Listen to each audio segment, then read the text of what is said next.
Autolite and its 96,000 dealers present Suspense.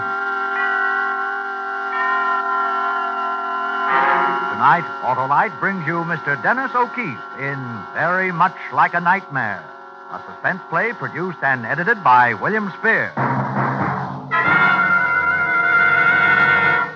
Harlow, Yeah? what spectacular event heralds the approach of summer? Why, getting an Autolite Stay Full battery. The battery that has 3 times as much liquid reserve above the plates as batteries without Stay Full features. The battery that needs water only 3 times a year in normal car use. Come on now, Wilcox. I mean for fun, for pleasure, for excitement. Well, so do I, Hap. What could be more fun than driving a car that has an Autolite Stay Full battery to give you extra starting dependability?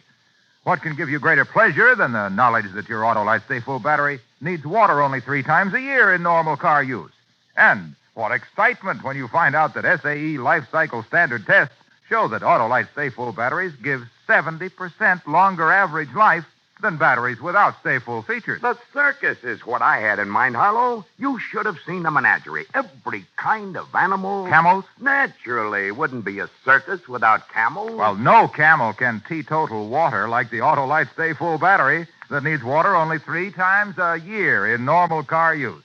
Just remember, friends, you're always right with Autolite. And now, with Very Much Like a Nightmare and the performance of Dennis O'Keefe, Autolite hopes once again to keep you in suspense.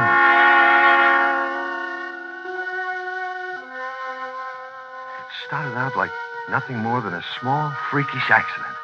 The kind of thing you could tell a little sheepishly as a joke on yourself. But by the time it was over, it was very much like a nightmare. A dream you wake up from, drenched in cold sweat, shaking all over, with the clock pointing at 3 a.m. and the covers on the floor.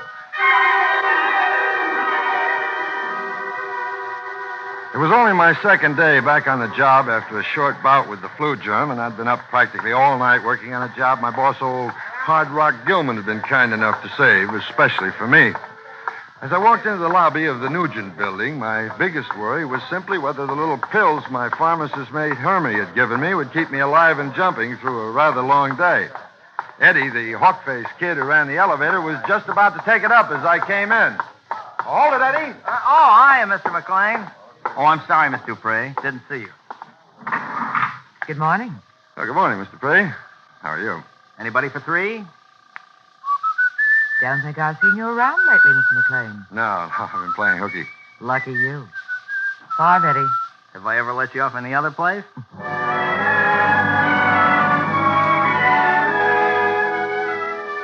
Miss Dupree, though not precisely my type, was one of the rare plus qualities to be discovered in the Nugent building.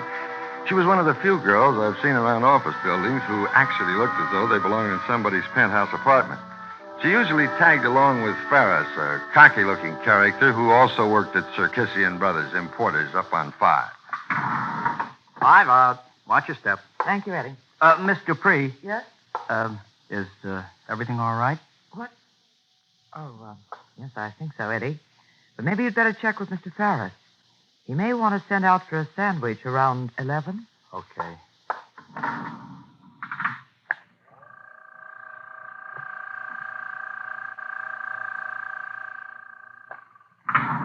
Seven, Mr. McLean. Watch your step. Thank you, Eddie.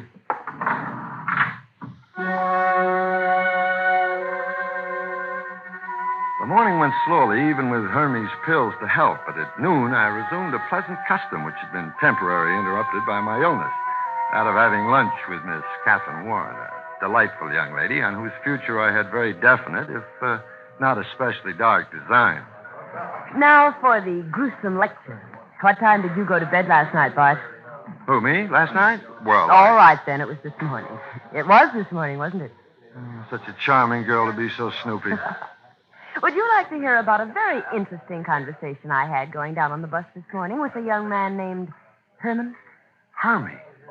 How a guy like that can run a prescription shop beats me. What would the doctors do if they knew he went around blabbing professional secrets? It's you, not Hermie, I'm concerned about. And I'd like to know what makes you think it's smart to start taking dope. Dope? Oh, that Hermie and his melodrama. All he gave me was something to keep you from getting the sleep you ought to be getting. At this rate, you'll be back in bed again before you know it. The just little white pills. Perfectly harmless if you don't try to swallow the whole box. Why, Hermes says... Here, well, let's take a look for yourself. Oh, that's it. It's the wrong box. What do you mean, wrong box? All right. So I'm a fugitive from a drug counter. These are the other ones. The other one? Well, the fact is, darling, at first I was as leery about these stay-awake things as you are. I started worrying. Suppose the stuff was slow wearing off, or suppose I developed insomnia or something like that.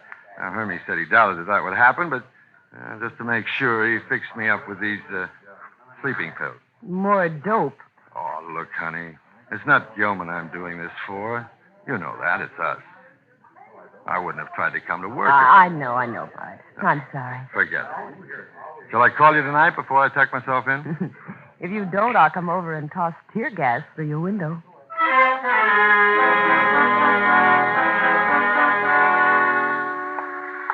I made my way back toward the Nugent building, wedged very appropriately into a narrow dead-end street. About halfway down the block, I heard footsteps behind me, and then a voice, familiar enough. McLean. It was Ferris, Marie Dupree's boyfriend. Hi, McLean. Hadn't seen you around lately. Been out of town? No, just had to stay in for a few days. How's it with Sarkisian Brothers? Never better. Never better. And with you? No complaints. Say, something was said in the elevator this morning. You know, Eddie, about him picking up a sandwich for you around 11. I was wondering if that's just an arrangement with the people on your Sandwiches? floor. I don't get it, Mr. McLean. Eddie's never picked up any sandwiches from me. Somebody's kidding. Oh, here we are. Going up. Oh, hi, Mr. Ferris. Mr. McLean. Hi, Eddie. Eddie, what's this about some sandwich service you got? And holding out on me?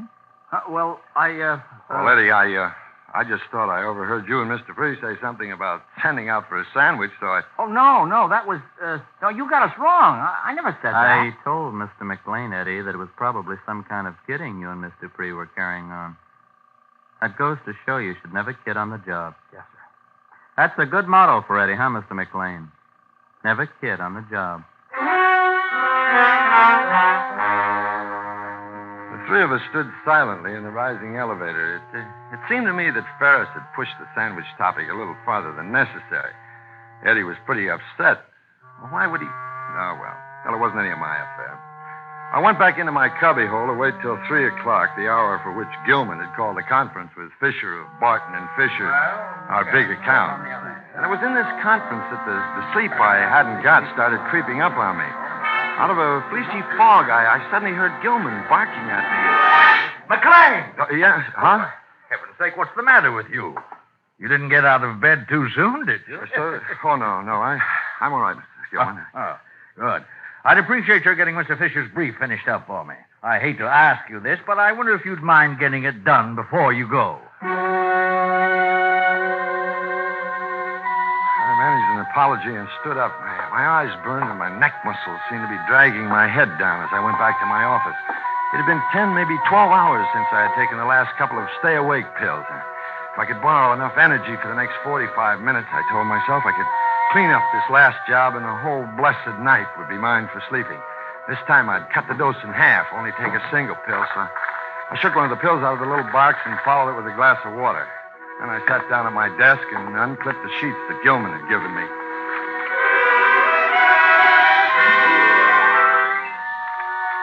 I don't know when it was that I noticed that the words had started running together. I looked at the papers and it was like peering through water. A bell was bonging somewhere far off in the distance, and I seemed to be lying across a bed. Slowly, I forced over my eyes and blinked while reality swam into focus. For a moment, I really didn't know where I was, and there was just silence and the lost feeling of being in the wrong place. And suddenly, I realized the bed I had seemed to be lying across was my office desk. I couldn't quite get it clear. What was I doing here? The outer office was nothing but darkness. Stiff and cramped, I stood up. I looked at my watch. 2:15. 2:15, but that's impossible.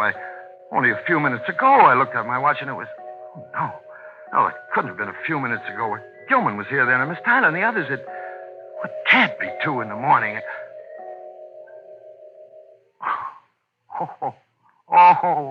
Oh, bright boy McLean. Hermes pills. For the second time, I'd made a stupid mistake about the pills. When I went into the washroom, I'd taken the wrong pills with me. The sleeping pills. The others were still in my top coat. I laughed again, but this time I didn't like the sound so much. Somehow it seemed too hollow, and then suddenly, standing there in the middle of the floor, 7 stories up in an empty office building, the darkness moved in on me, and I got that funny feeling as if the darkness wasn't all, as if I had something worse to contend with, like in blind man's buff when you're a kid and you shrink back and hold your breath while the hand fumbles past you in the darkness. As weird as it seemed, all of a sudden it was like being on the island again with the Japanese somewhere near you and not daring to light a match and holding your breath with the darkness so thick it choked you. Holding your breath because that overloud breath might be your last.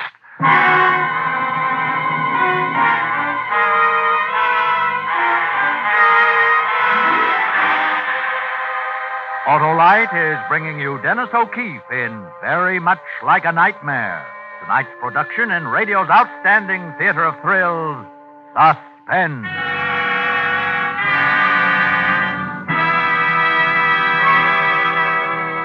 Harlow, one of the circus men told me that elephants drink 10 gallons of water a day. 10 gallons a day. Wow. Mm-hmm. And an Autolite Stay Full battery needs water only 3 times a year in normal car use. It's the super battery that has 3 times as much liquid reserve as batteries without Stay Full features. Yes, but the elephant is a mighty powerful critter, Wilcox. Well, talk about power. Man, the Autolite Stay Full battery is amazing. You see, there's a fiberglass retaining mat at every positive plate to hold the power-producing material in place.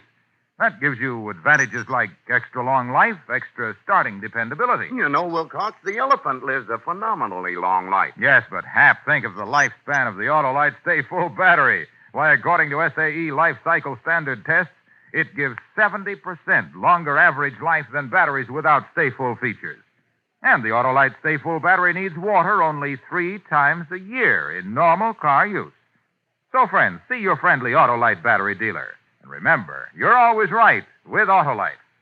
And now, Autolite brings back to our Hollywood soundstage our star, Dennis O'Keefe, in Very Much Like a Nightmare, a tale well calculated to keep you in suspense. I felt my way out into the darkness beyond the door. The hall stretched out like a cave to the stairs and the faint red glow of the exit lights. The angle of the stairs at the landing, there was a window, and I pressed my face against the cool of the glass. I had to wake up.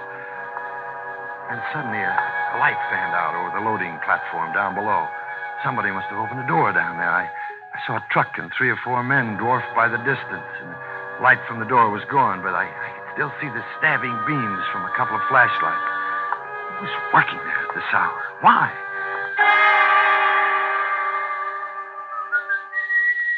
And then I heard the whistling. Eddie, the elevator boy. What's he doing here at this weird hour? 2 o'clock in the morning in an empty building with no passengers? Lead-footed, I moved down 1 flight and waited there on the 6th floor, straining every cell to hear the whistling again, but I didn't. Instead, I heard something from the 5th floor, and I felt my way down toward it. Sure, I'm laughing, Joe, because I know Marie, and I know that when she talks like this, she's not meaning half what she's saying. And then we've been drinking. I haven't been drinking that much. We feed him everything he asks for. Line it up so that all he's got to do is walk in. And even before the stuff is out of the plate, he's ready to cheat us out of what he promised. Marie. So we get for letting ourselves get mixed up with it. Now, wait a minute. Hello, Perez. Now, I tell you something, Miss Dupree.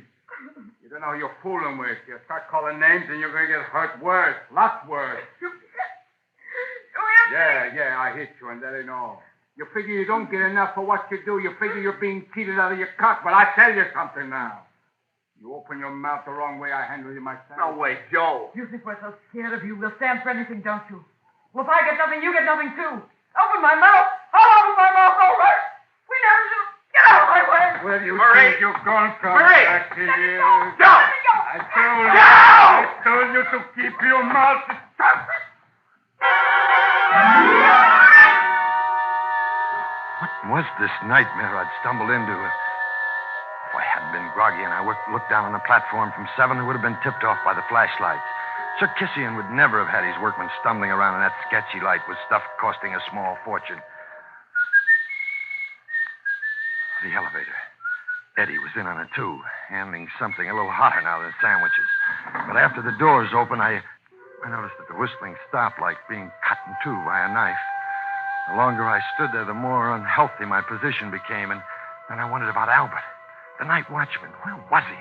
He had a gun, but suddenly I wanted to get out of there more than anything in the world. Just get out.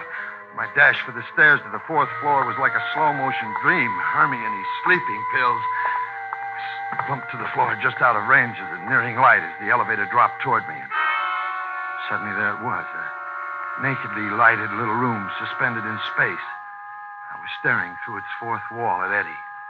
His face looked sick and green as he hugged the corner there at the controls, as if nothing could make him look behind to the rear of the car where a big man I hadn't seen before held something in his arms.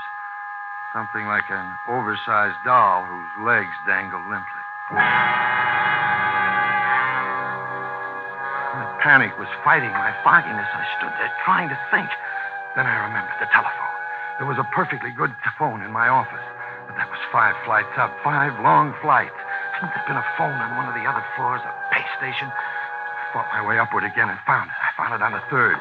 I remembered not to close the door of the booth completely, because if I did that, the little light would flash on, and light was the last thing I wanted. I roped the phone off the hook, took a deep breath, and the coin sounded louder than a fire bell in the dead of night. Clumsily, I dialed the operator. Number, please. Number, please. The dope. The words wouldn't come out. Number, please. Police. I want the police. My palms were sweaty. I was listening with half an ear down the hall. I thought I heard a slight scuffling sound, but I couldn't be sure. Why was it taking so long? Police department. Hello. I'm calling from the Nugent building on 3rd Street North. There's a robbery going on here. A robbery. A girl's been killed. What's that address? Who's calling? My name's McLean. Bartley McLean. I work in this building. The address is... All right, mister. Hang up that phone. The sudden glare of the flashlight struck across my face like a fist. I shriveled to nothing inside, and I saw the man behind the gun. It wasn't Joe. It wasn't any of the men I'd expected. It was the guy I'd almost written off as gagged and tied or dead. Albert, the night watchman. Hang it up. Albert, I was looking for you a while ago. Hello, police department. It's all right. I'm McLean. Bart McLean, remember? Then will you please... Gilman and Company up on the 7th floor. Hang up that phone, Mr. McLean. Hello, would you repeat? Oh, look, you don't understand. You don't know what's going on. I know what's going on, all right. Oh, will you take that gun out of my face? I tell you, there's a gang of crooks in this building, Albert. You, never should have been here tonight, Mr. McLean. What? Come on. We're going to see him. Him? Joe. Come on. Walk.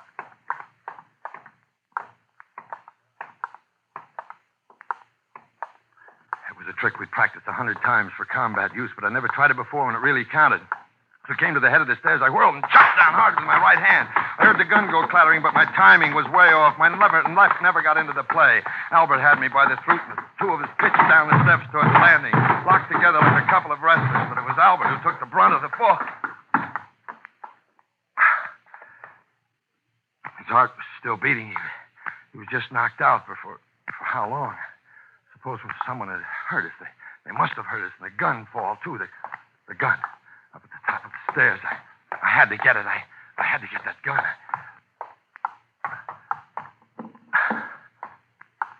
I had the gun in my hand. I didn't feel so naked now. I headed upstairs for Gilman and Company's quarters fast. The door was still ajar the way I'd left it. I slipped in and closed it behind me. I knew that maybe I had only a matter of a few minutes to get out a final SOS. Albert would come to and start talking. I stumbled over to my desk and put the gun down and started to reach for the phone. All right, fellas, just stay where you are. What did I tell you, fellas? I knew our boy would be coming back to see us. Let's go in and visit Petey. Okay, guy. Move out where we can see you. Petey, Ferris, at least 3 of them, and everything was in their favor. My hands moved even before I thought the desk drawer was open. I slid the gun into it, then moved in front of the door. Okay, Mac. or whatever your name is. Petey. Yeah. Look him over. Yeah, sure, Joe. Ain't you hanging around here a little late, Mac? I went down the hall for a minute. I had some work to do. I guess I fell asleep. When I woke up, I just wanted to find out what time it was. Hey, mister, I think you picked a bad night to work late. Petey, you wait in the hall and keep your eyes open. In 5 minutes, we'll be out of this dump. You stay here with this guy, Fez. You're no good to us downstairs, and I'm tired of looking at you. Petey, I tell you what. Think maybe we better make it easy for Fez. Oh, no. Look, Joe, I mean, no more What are you slugging. talking about? What are you talking about? I mean, suppose we take this guy's tie, make a nice handcuff for him. Then these two businessmen can sit down and talk business until we're ready to go. In a few seconds, not only were my wrists locked together, but I was sitting in the chair facing the door while Ferris slumped in the seat I wanted to have. A chair at the desk, inches away from the gun in the drawer. Ferris didn't look at me at all. Silence ticked by in ages. I shifted a little in my seat, testing Ferris, seeing if he'd notice, but I got no reaction. Just that queer look on his face. The elevator would be bringing bad news in a matter of heartbeats. Hey, who's that? Uh-huh. What? On the phone, the telephone. Oh, the phone. Why, it's my wife, I guess. You see, I told her I'd be working late. She's probably calling to say that she's on her way down to pick me up. Why is she coming down here? Look, Joe don't want nobody else butting in down here. Oh, I don't want her down here any more than you do, but the phone ringing and ringing like that, she'll just figure I've dozed off and come on down. Yeah, but Joe might... Hey, Ferris, don't you think this guy had better answer? Come over here, mister. Talk to her. Tell her, Hello? Tell her she don't have to Hello, pick you up. Bart? See? Hello, darling. I figured it was time you were calling. Oh, it is you, Bart, darling. I've been worried out of my mind. It's 3 o'clock in the morning. Hermie and I have tried to... Oh, yes, dear, yes. I've just about wound up the work for the Warren people. I figured you were just having a little trouble putting Junior to bed. Listen, tell her not to come down. What is it? What are you talking about? Who is Junior? And the Warren people? Yes, darling. Put the car back in the garage. Hermie is here. He's going to drive me home. Hermie? Bart, Hermie's here with me. Don't you... Bart, is something wrong? You're absolutely right, dear. Absolutely. Oh, Bart, darling. All right, don't talk all night. Goodbye, darling. Bart! Who's this Jaime? Why, he's a friend of mine. Sometimes we both work late, and he drives me home. I had to tell her something she'd believe. I didn't want to call him back. Yeah, well, we'll fix that. So he pointed me back to my chair and took the receiver off the hook. All the time, we might have been pictures on the wall for all the interest that Ferris took in us.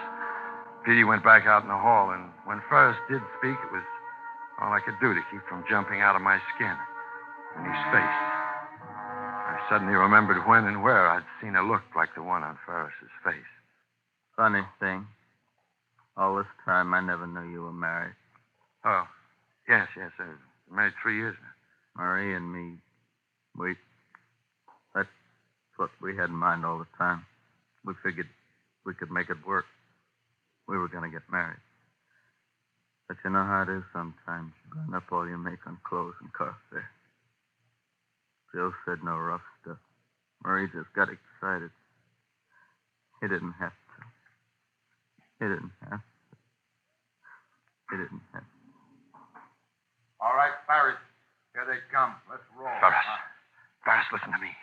The desk drawer in front of you. There's a gun in there. A gun. A gun? And Joe, What about the gun? Joe's coming back. There's not much time, Ferris. Right in front of you.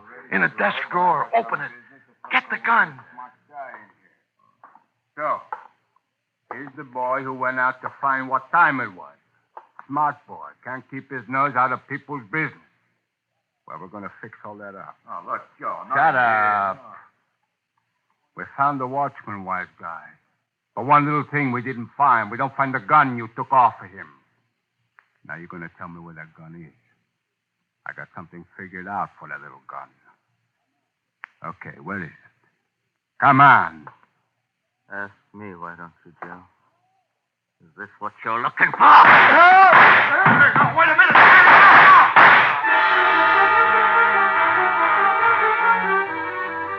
first shot, Ferris buckled, sweeping the lamp off the desk. In the darkness, I groped for the outer office. Petey was in my path, but he was through stopping anybody. When I got to the window there at the first landing, I didn't waste motion this time in the lock, especially with my hands done up the way they were. I kicked twice, and the pane was out of the window, and then I was out. The fire escape was rickety, but it had a railing, and the cold, wonderful night air was smacking me in the face. And then,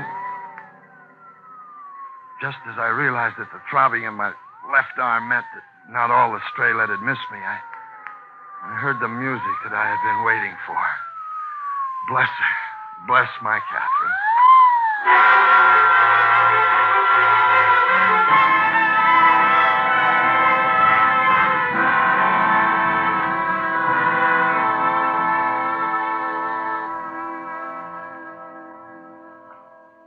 Well, I'm not in the Nugent building anymore, and here at Pratis and Miles, I manage to exercise such talents and training as I have without putting too great a strain on my blood pressure. A situation which not only pleases Mrs. McLean, a girl named Catherine, but also meets with the unreserved approval of her husband. Aside from an aversion to little white pills and a tendency to sneak frequent looks at his watch long about closing time each day, that husband is reputed to have only the normal number of faults. His greatest strong point remains his memory, which is convenient equipment for anniversaries. It will also ever be cherished for reminding him that the look on the face of a fellow named Ferris was a carbon copy of the expression he had last seen the day one of the men in his outfit disobeyed orders and wiped out half a dozen belligerent Nipponese. Ferris got only 2, while the man who was protesting what had happened to his brother got twice that many. But it is possible that he died just as happy. Personally, Oh, good Lord. Look what time it is. Where's my briefcase?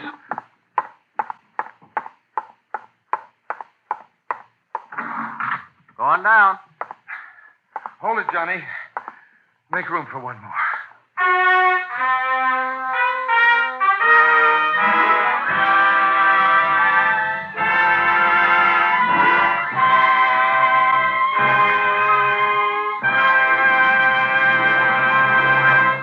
Suspense, presented by Autolite. Tonight's star, Dennis O'Keefe. Harlow, you just can't beat the circus for real thrills. The suspense is terrific when the barker sings out, "Ladies and gentlemen, your attention, please." Autolite makes more than 400 products for cars, trucks, planes, and boats in 28 plants coast to coast. These include complete or perfectly, work together perfectly because they're a perfect team. So, friends, don't accept electrical parts supposed to be as good. Ask for and insist on Autolite, original factory parts, at your neighborhood service station, car dealer, garage, or repair shop. Remember, you're always right with Autolite.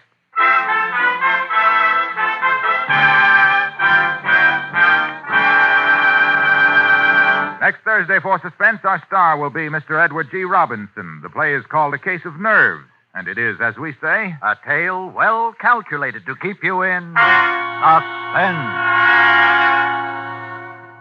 Tonight's Suspense play was produced and edited by William Spear and directed by Norman MacDonald. Music for Suspense is composed by Lucien Moraweck and conducted by Lud Gluskin. Very Much Like a Nightmare is an original play written for radio by M. Carl Holman and John Michael Hayes. Dennis O'Keefe may soon be seen co-starred with Ann Sheridan in the Howard Welch production, Woman on the Run. In the coming weeks, you will hear such stars as Charles Boyer, Broderick Crawford, and Jack Carson. Don't forget, next Thursday, same time, Autolite will present Suspense, starring Edward G. Robinson. You can buy Autolite Stay-Full batteries, Autolite resistor or regular spark plugs, Autolite electrical parts at your neighborhood Autolite dealers. Switch to Autolite. Good night. This week marks the 16th annual observance of World Trade Week. Every one of us has a stake in the commerce our country carries on with the rest of the world. This is CBS, the Columbia Broadcasting System.